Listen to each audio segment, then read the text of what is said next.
First thing first, thank you, Puan Shadato, I think, and thank you, Dr. Ong, and of course, thank you, MMU, for having us here, in representation of CyberView, and we're happy to be here as well, sharing what we have done so far, and at the same time, don't worry about me talking 1 hour because I don't talk that much.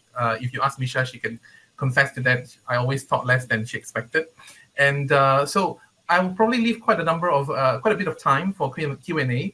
So in between, if you have any questions, do send it over via chat, or you can send it. You can raise your hands, or you can turn on your audio and proceed to ask me. Right. My name is Kah Heng. You can call me Ang. Most of them call me Ang, so I'm fine. And just post your questions if you have any. Right. So today we're going to talk about startup ecosystem. For MMU ACE summer program. Happy to be here again. Now, before I start, I think a few disclaimers is required. So I want to set the context correct. Although it's not a lecture, but I think I think it's important for you to understand this if you're listening to this. Now, first thing first, I think startup ecosystem itself is the entire ecosystem, and it consists of different parts. In the startup different parts of things. We look at startup ecosystem as a whole, and then we have different components that make up the entire ecosystem. Now, today, my presentation or whatever I'm sharing will come from one angle, which is from the accelerator angle, right? So because CyberView actually runs an accelerator program, so this is how we view it from the accelerator angle. Now, if you are really interested in starting your own startup, you want to understand more, my encouragement to you would be to listen to more talks, sharing by different people from other perspectives. So, for example, listen to an entrepreneur himself, listen to a fund manager if you have the opportunity, listen to, for example, a co-working space operator talking about startup ecosystem. Each of them will give you a very different flavor of what you get to hear. So I am from one angle, and it's non-exhaustive, definitely. So you will want to explore more, definitely, if you are going into this line and you think that one day you want to do you want to start your own startup. Please get different angles, views from different perspectives. It will really help you in better understanding the entire startup ecosystem. So again, for today, it's just from one angle, and I hope you understand that. But nonetheless, we're happy to answer any questions that you have with regard to what we view from this particular angle. All right, let's start. Now, very quickly, I will breeze through these slides. Don't worry. These are some history about what we do and how we end up with the accelerator. Now, first thing first, the CyberView Sdn Bhd is actually a company owned by Ministry of Finance. They are majority shareholder. Therefore, we are a government agency. And we started operating in 1996, about the same time as when Cyberjaya became where it is today, in the sense that became officially what it is. And also it was together announced at that time the Multimedia Super Corridor, MSC Malaysia, and also MDEC. It was around the same time that all these things happened. So in a way, I think CyberView is one of the earliest companies that exists in Cyberjaya. Now, moving on from 1996, it's almost 23 years. I think, 25 years. 25 years, I think a lot of things happened. And our roles also changed. If you can see from the slide, all the way from what we call landowner. Initially, we owned quite a number of pieces of land, all the way to tech-up developer. So over the 25 years, I think way back in 2019, late 2019, we got the mandate from the government saying that CyberView will now be the tech hub developer for Cyberjaya. So that's when we took on the role and look at how we would develop and manage a technology hub in Cyberjaya. So making Cyberjaya the technology hub in a global technology hub for the world, right? So shareholders, again, majority by MOF. The other smaller shareholders will be SIMW and PNB. So that's a little bit history about what CyberView does. Who is CyberView? Now, I have some quizzes here, actually, but I need to check with Misha. Misha, do we have any goodies that I can give away? If you say yes, then I will do it. Otherwise... But we'll have to see how we're going to deliver it. I know. I want to be fair because I prepared this, so let's open it. At least I think I have 4 questions here. So I want to open up at least maybe 2 questions because I have more coming, right? So Can we have a raise of hands? So I have 4 questions here. How big is Cyberjaya, right, in terms of acres? How many students do we have approximately in Cyberjaya? Number of startups nurtured in Cyberjaya so far, and how many universities and colleges in total we have in Cyberjaya? So can we see a raise of hands? Someone help me to manage. Anyone wants to give it a try? Misha promised some goodies. I can't see though. Putri, can you help see if there's any hands raised? So far, no hands. I wish I can raise my own hand so that I can answer them. You probably had that goodies before, so. Right, anyone? Start Googling, everyone. Come on. Okay. Tae Wan Ru. Yeah, you're a little bit short, Wan Ru. You're a bit short. Yeah, you just tell me the number. 4 is a little short. Anybody else want to give it a try? Still a little short? We're going higher, slightly higher. We're going higher. We need to go higher. Almost there? Okay, so David, you're just a 1 over. 7 is correct. 1 row. Oh, okay. So David, why don't you try something else? Say for example, number of students. 5 digit. Ooh. Hafiz, I think you got the number correct. Yay. I give it to you. David, it's in the thousands, not hundreds. So land is taken, size is taken. Startups. Startups not yet. I think you call it universities and colleges taken. Students and startups not taken yet. Anyone wants to give it a try? Students, I can tell you 5 figures. So Hafiz is saying 429 startups. More than. Hang on, I need to check. I need to check as well. Anybody else? Okay, so I'll open the 5 digit. Ahmad Johan. Okay, so we have about 26,000 students, right? Okay, I'll give it to you then. Misha, can you record that for Johan? And 429. So you are absolutely on the dot. Wow. Yeah, we managed to find the slide, so congratulations. So I won't go through the entire slide. So it's a bit of, I think, a snapshot for you to understand what Cyberjaya is as of now. So it's, a city with about 7 acres of land, at 7 acres wide and big, whatever you call it. And it's one of the earliest cyber city in Malaysia. It has, if you look at some of the stats here, 7 universities, colleges. Sorry, I haven't unhide that one. So 7 universities and colleges with about 26,000 students. So you can sort of imagine every year you have X thousand of students graduating from the universities in Cyberjaya, colleges and universities. So the supply of talent is actually there for anyone who wants to start a business in Cyberjaya. I think the choice is there, the volume is there. And I have no doubt the MMU produces fantastic quality students. So from there, I think this is one of the angle you want to look at. So as an entrepreneur, what do you look at? You look at the infrastructure, you look at the talent availability. These are some of the things that you look at. We'll explore more as we move along. So I'm just trying to point out to some of the things that you might want to consider here. Next thing, if you notice, I know a lot of people have actually talked about the public transport in Cyberjaya. But good to know that it's coming up. The MRT Putrajaya line, if you have been traveling. I know a lot of you have been studying from home. So if you ever travel back to Cyberjaya, you probably noticed there's construction going on at one point on the MRT Putrajaya line. It's scheduled to complete in 2023 actually. So this will be helping actually when it comes to transportation as well as mobility within Cyberjaya as well as connecting Cyberjaya to other cities. Very quickly, so under the new master plan that Cyberview has for Cyberjaya, we divide the entire Cyberjaya into 4 districts, which covers the Global Business District, the North, Downtown, South, and West. So if you're wondering, the North will be the part near the up north, near the MRT station.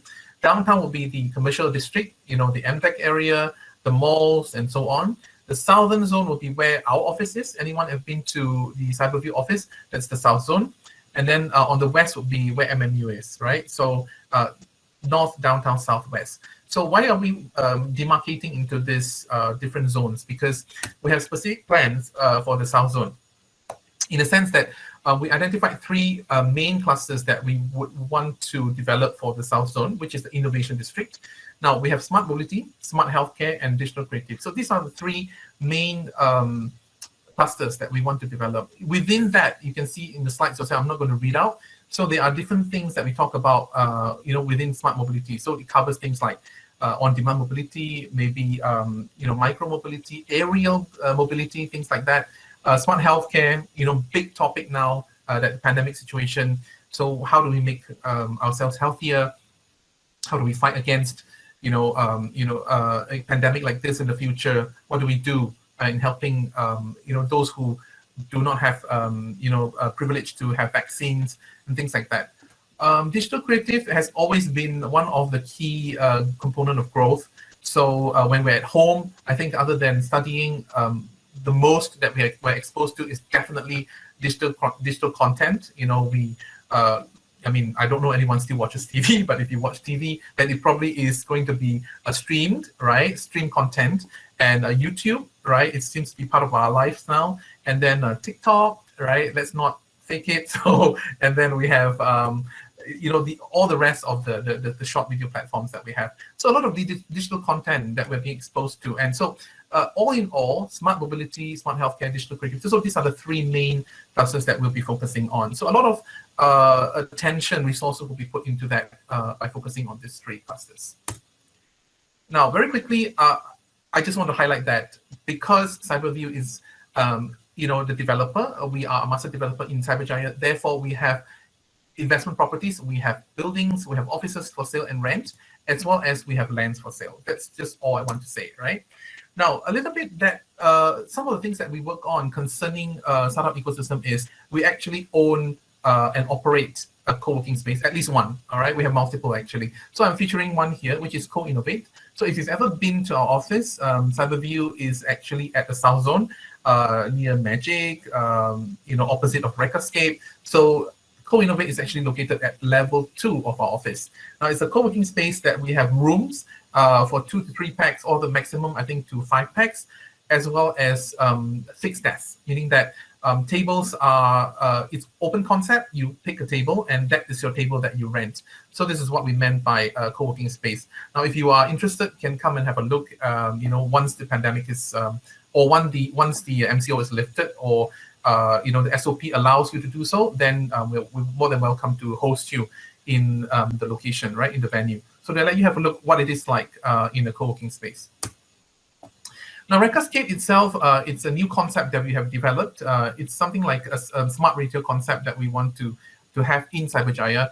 And if you've been there, you can find retail shops, F&B mostly. And at the same time, we also have, if you notice, Tinkerscape, which is another co-working space that is located in Recascape. So interestingly, we have 2 buildings opposite each other, and both we have co-working space. So this is something that we are working on that is related to a startup ecosystem somewhat. I explain why it is related later on.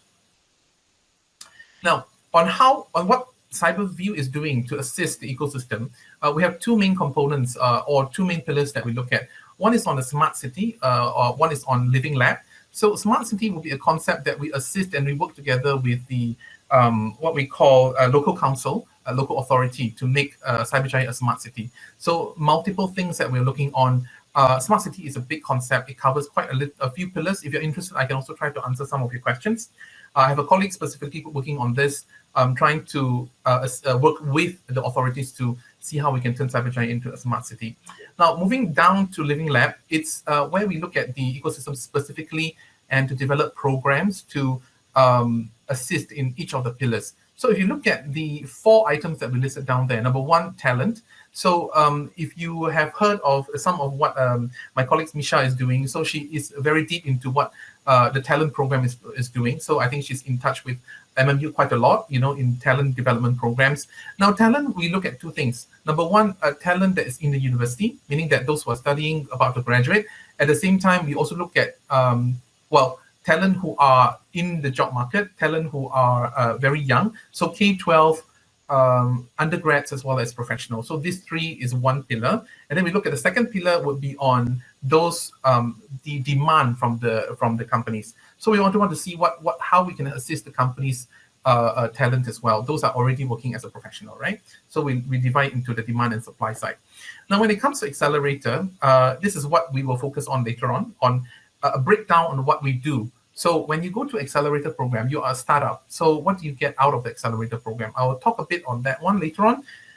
Pilot and enterprise would be, pilot will be an opportunity where solutions provider, let's say you develop a solution, you decide to come up with a solution to test it in a city. So it's a city solution. So a solution for a city, for example, say you need somewhere to test it. Take, for example, recently we have a micro-mobility company who specializes in e-scooter who wants to test it in a city environment. So they can't test it on a certain road. They can't test it because it doesn't give them a good reflection on the movement on the scooter. So they need to test it in a city environment. So that's when the pilot comes into place, and we assist them with their rollout of the entire pilot program. So talking to the local authorities, right? Supporting them when they talk to different building owners and so on, right? And branding and PR at the same time. So that's what pilot is.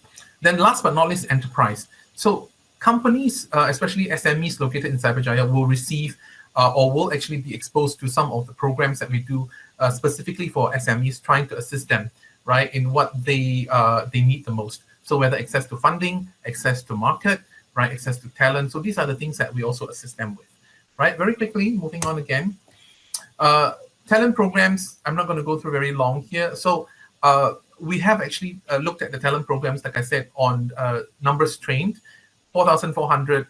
I know the number is there, but at the same time, we're also looking at the other components, right? How do we assist students in the university to better match to what you want to do later on in your life? So do you want to look for an employer? Are you looking for internship opportunity? What are you looking at, right? So these are the things that we will try to assist you in. So we are constantly thinking of new ways that to assist you, and we work with quite a number of partners, right?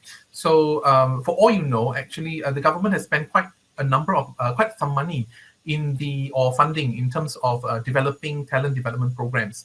A few agencies, even in Cyberjaya, are actually working on programs like this. So what we are trying to do is to work with them and bring those programs to you if you don't already know. So if you know about the programs, good for you. Otherwise, we want to make sure that you understand that the opportunities are there. They are available programs for you to go if you so choose to go. But of course, if you get your conditional offer before you even graduate, congratulations, right? I mean, it's even better. But however, if you choose to go for other programs available in the market for you, we are there to assist you on this one.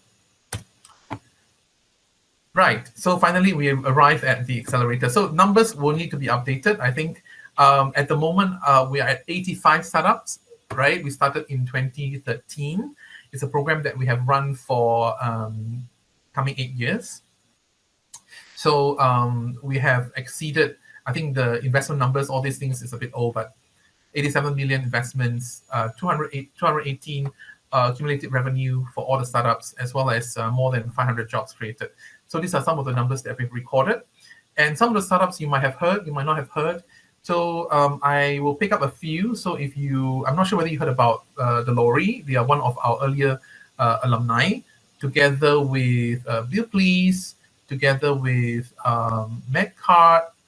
At the same time, let me see, My Cash Online, I think is somewhere here, right? So these are some of the alumni that we have worked with.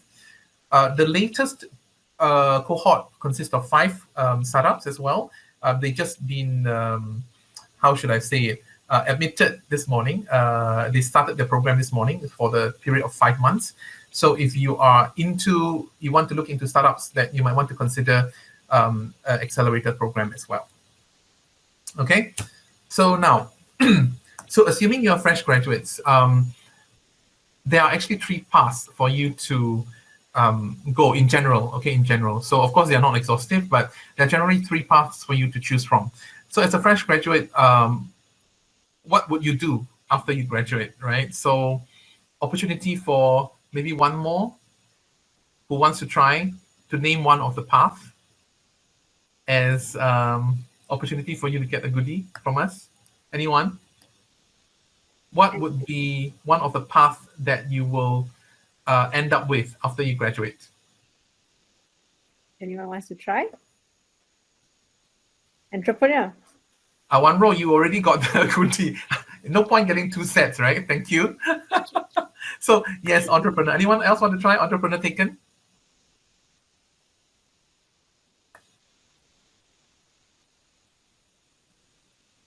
No trials? Okay. So I'll give it up to you then. All right. So after fresh graduates, usually you end up being probably an employee, meaning that you work for other people. It doesn't matter. You work for your father, is still an employee. You work for another company, is an employee. You work for a startup, you are an employee. So it's the same. So employee is one big category that you end up with. The next category, I call it self-employed. So what it means is that you work for yourself. It's usually what we call, another term for it, very recently, very popular, would be what we call the gig economy, the GIG, the gig economy. So you could be, for example, a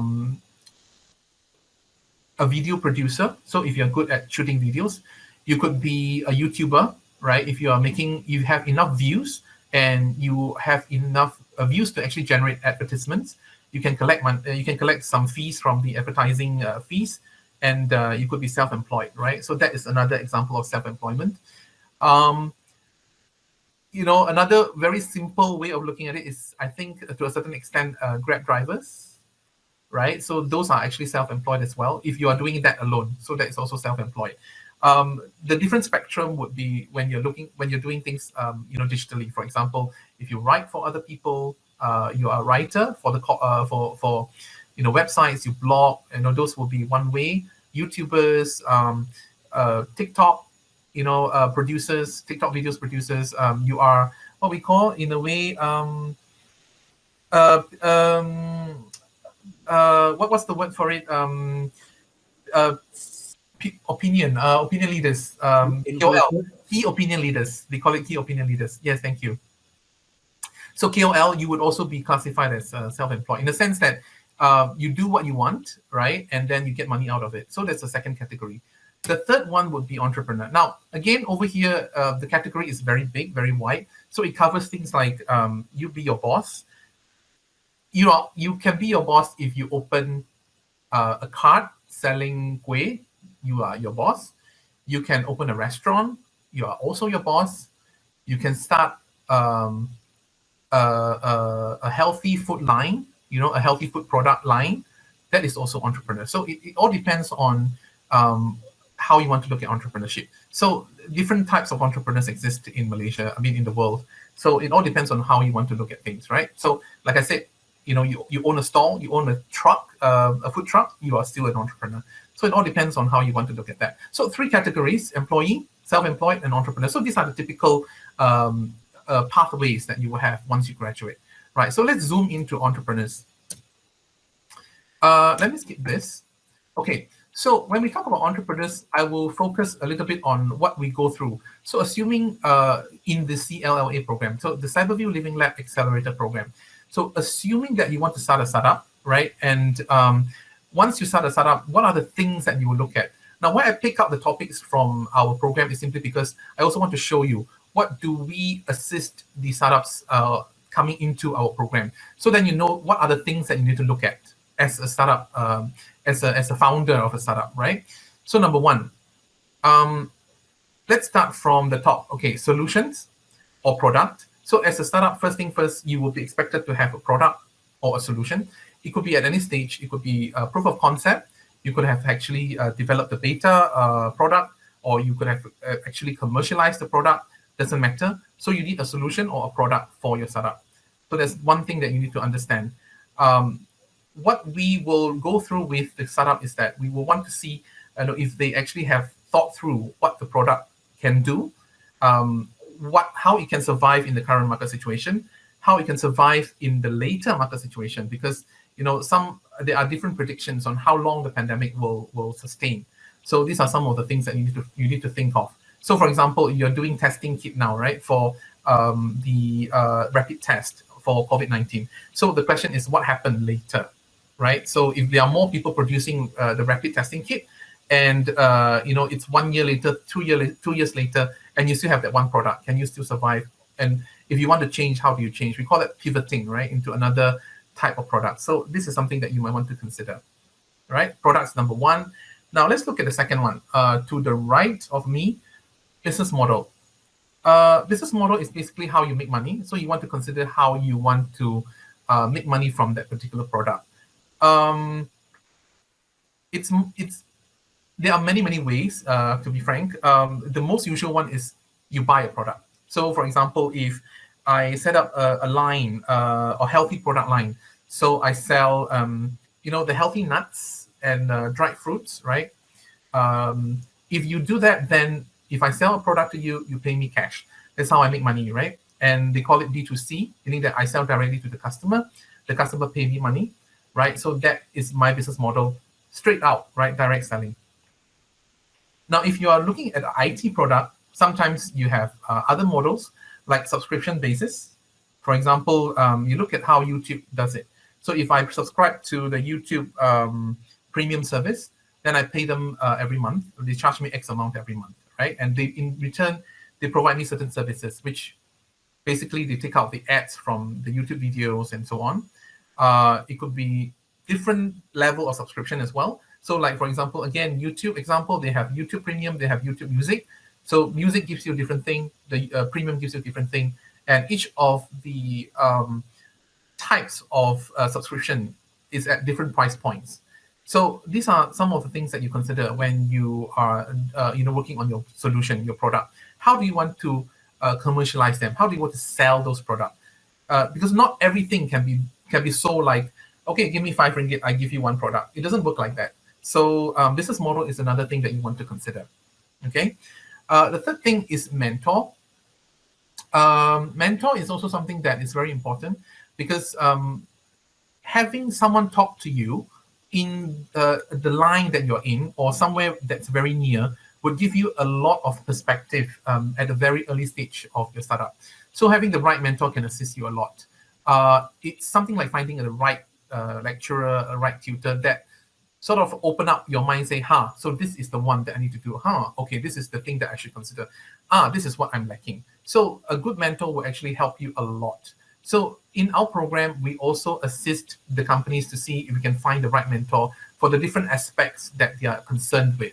So some of the startups, they're concerned with, say, for example, how to develop their talent. So how to hire, the right people. So, mentor that has experienced in, rapid hiring, good hiring, expanding very fast would be some mentors that you might want to look out for, right? Those who are closer to your line, even better. Okay. So next one, partners. Now, partners can be divided into many types. So you can have partners that are your business partners. You can be your affiliate partners, which helps you to sell your product at the same time when they sell their products. For example, if I am a recruitment company, at the same time, you are a startup that owns HR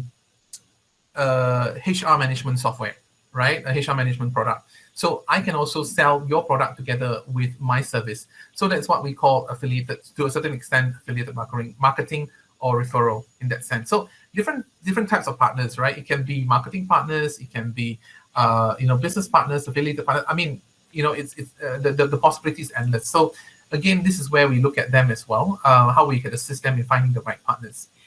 The last two is also, of course, very important. Second last would be financing. So this is where your money comes from. Now, when you operate a startup alone, of course, you can say that,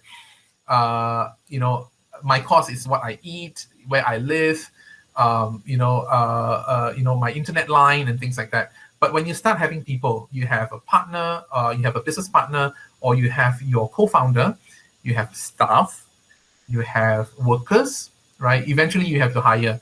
So when you start to manage 5 people, 6 people even, you can start to look at the salary part of things. So, the expenses that's involved.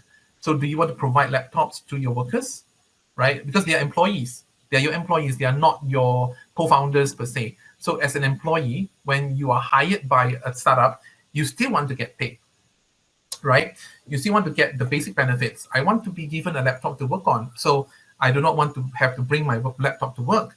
So if that's the case, then you have to consider all this cost into your monthly expenses, and therefore financing becomes important. So how do you fund your entire startup operation?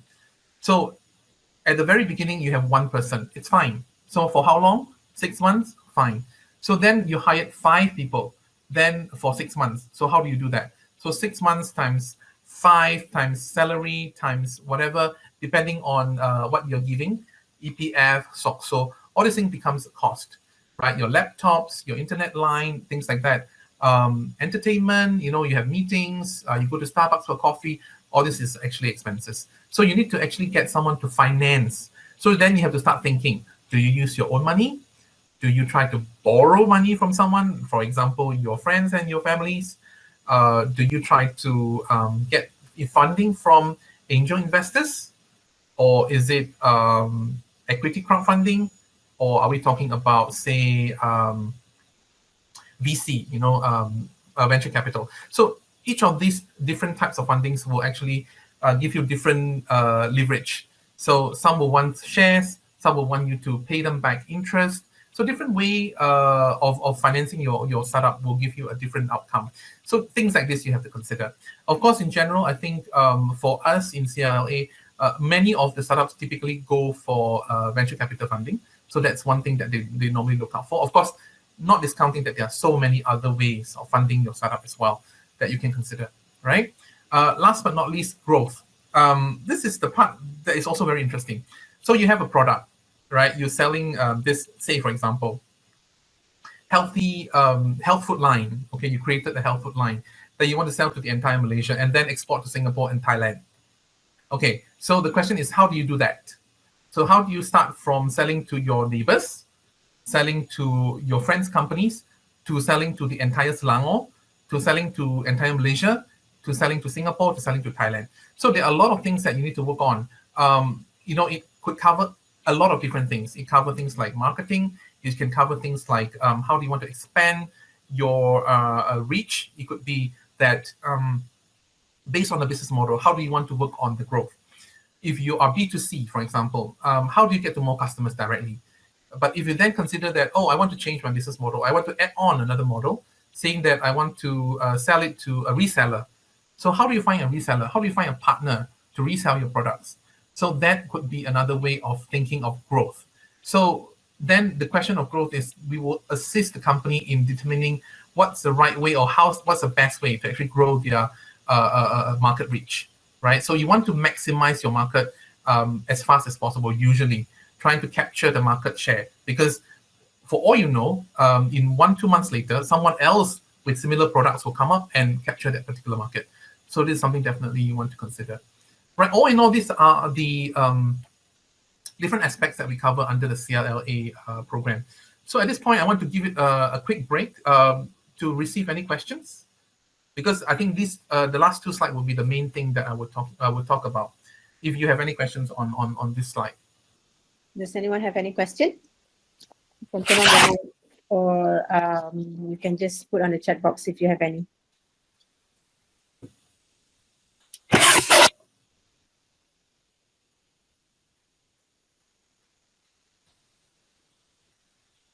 What? No? Okay. It's all right. Maybe you can go. Okay, Johan. Do you want to turn on your mic, or you can type, you can talk. Are you typing it in? Hi, Ann. Okay. Hi. I got a question. A startup company, when they scale up, but they do not find their profit margin, do they still consider startup? Oh, okay. So your question is, if they do not generate profit, do they still consider a startup? Am I right? Yeah. If like a company like Grab, they scale up into unicorn, right? But the truth is, they do not find their profitability yet. So are they still considered startup or what?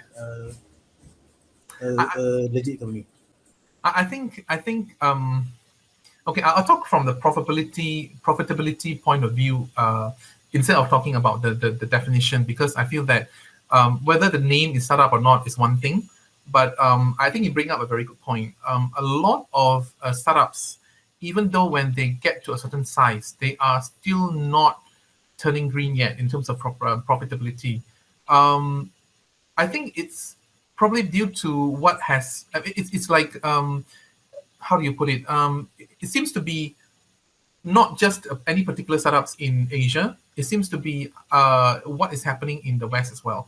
So what the investor is expecting is, because for them, when they want to exit the startup, they need someone to take over the shares. They need to have an opportunity where they can sell off the shares and cash out. They could do it at different levels as they grow up. When they raise more funds, or when they list in any share markets, right? So it's only when they list, sometimes they will be under a lot of scrutiny on the profitability. So if you're interested, I think you can have a look at the case of WeWork, right? I think it generated quite a number of discussions on profitability as well over there, in a sense that they have yet to make much profit when they were at the point of listing. So you can have a look at that. Whether they are called startup at that point or not, I don't have any answer for that, but I think they are still, to a certain extent, be called a unicorn. So I guess they are still under the startup umbrella. But if you're interested in the profitability aspect, you can actually have a look at a few cases that have gone to the stock market. That will give you some idea on how they view startups when it comes to profitability. You're right in a sense. That's why some people choose not to invest in startups, simply because of how they view profitability. Very good question. Thank you. We have one more question here. Johan, do you have any more question? Sorry, I cut you off. That's only the concern about startup, because quite a bit of research I do about startup. So this is quite like a reality check lah. Can I know what angle you're coming from? Are you coming from an angle of an investor, or are you coming from an angle of someone who wants to go into to start your own startup? I'm coming of angle of economic and sustainability. I mean the future. Okay. Yeah. If the unicorn still have not found profitability, like if suddenly the economy is bust, so what will happen to that particular unicorn? So will they go? The whole ecosystem will go bust, or is there some saving for them?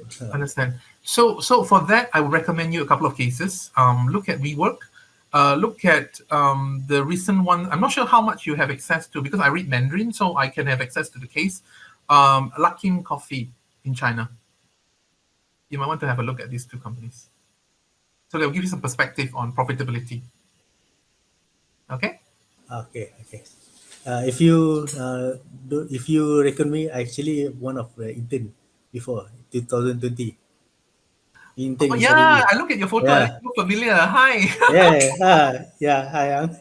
Hello, you remember me? Yes, you were in our office. Yes. Yes. Okay. Good. So there are the two cases that I recommend for you to have a look if you are you're really into that. Then you can see how what's the perspective of people have when it comes to startup and profitability.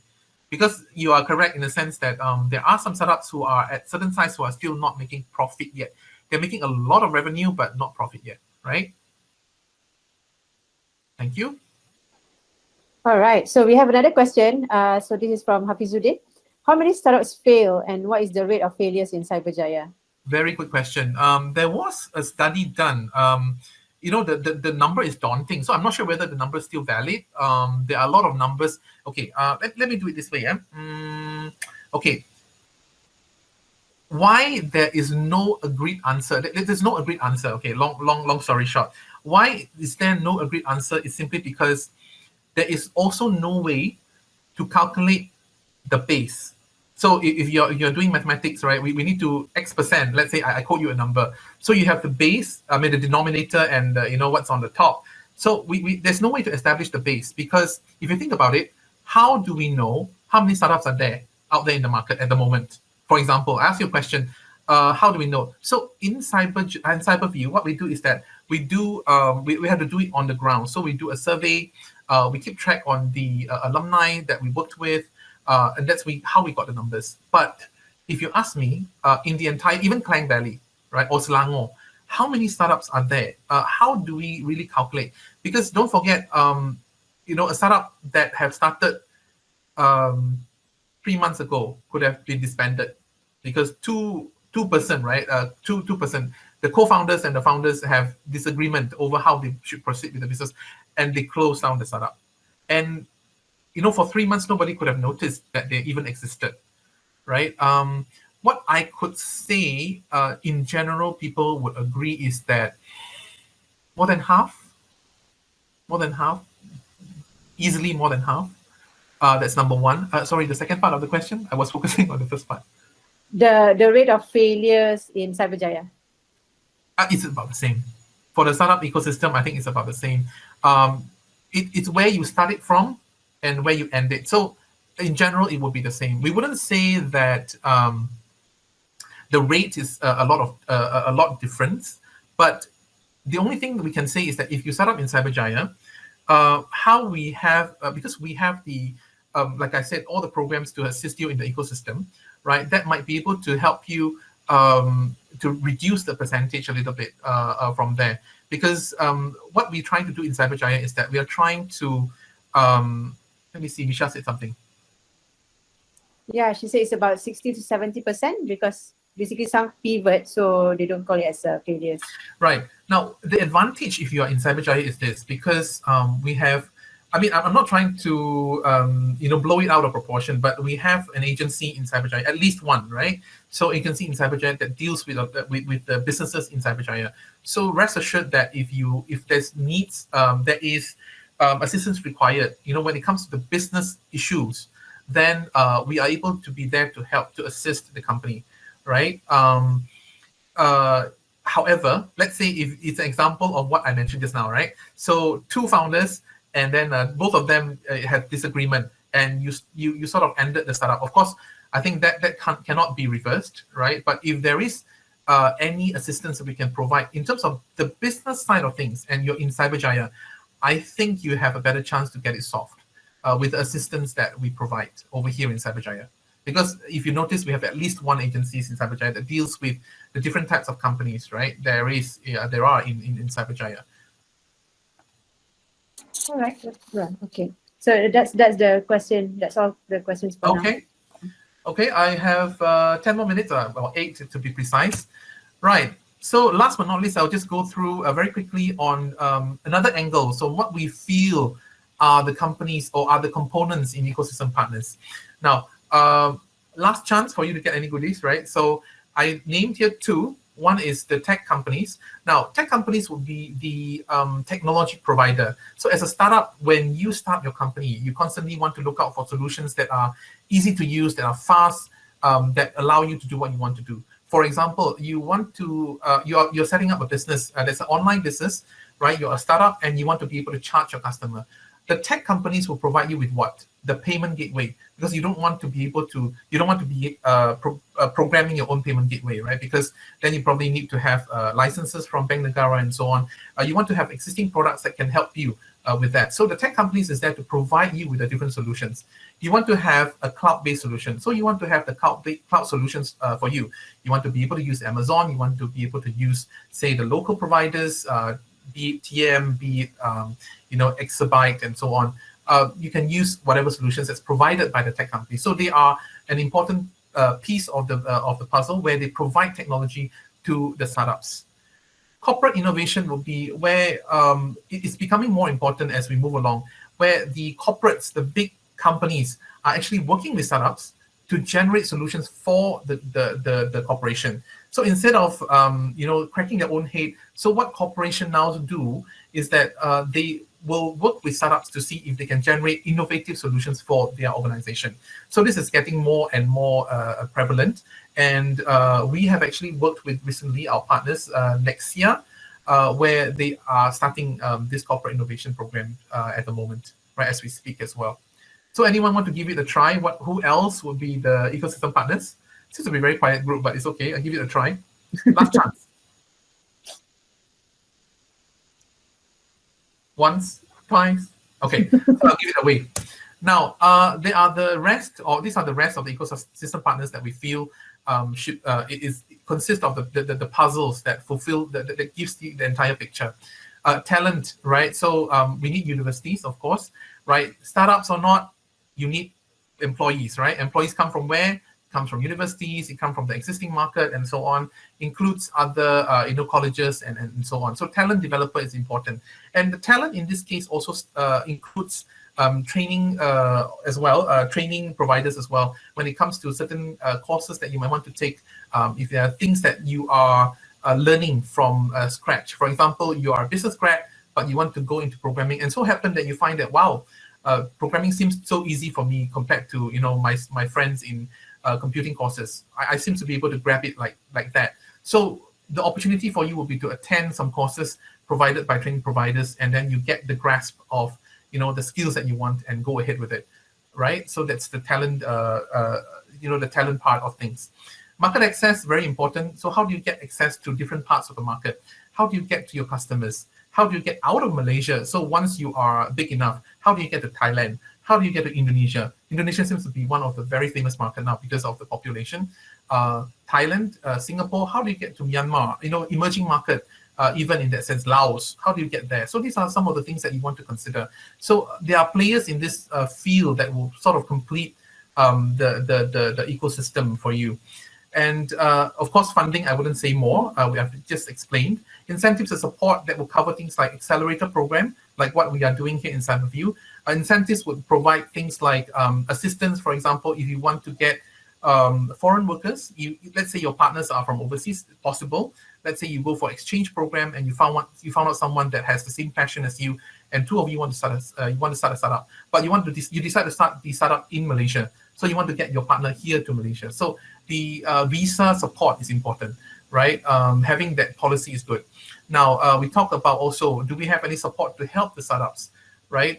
In this case, the accelerator program, a lot of programs done by other partners. For example, Magic does quite a number of programs as well, right? For the startup community. I think you all must have heard or know them, and the kind of support that we are talking about, right? So these are all consisting the entire picture for the startup the ecosystem partners in that sense, the startup ecosystem, right? So I think the last but not least, I have a couple of information for you.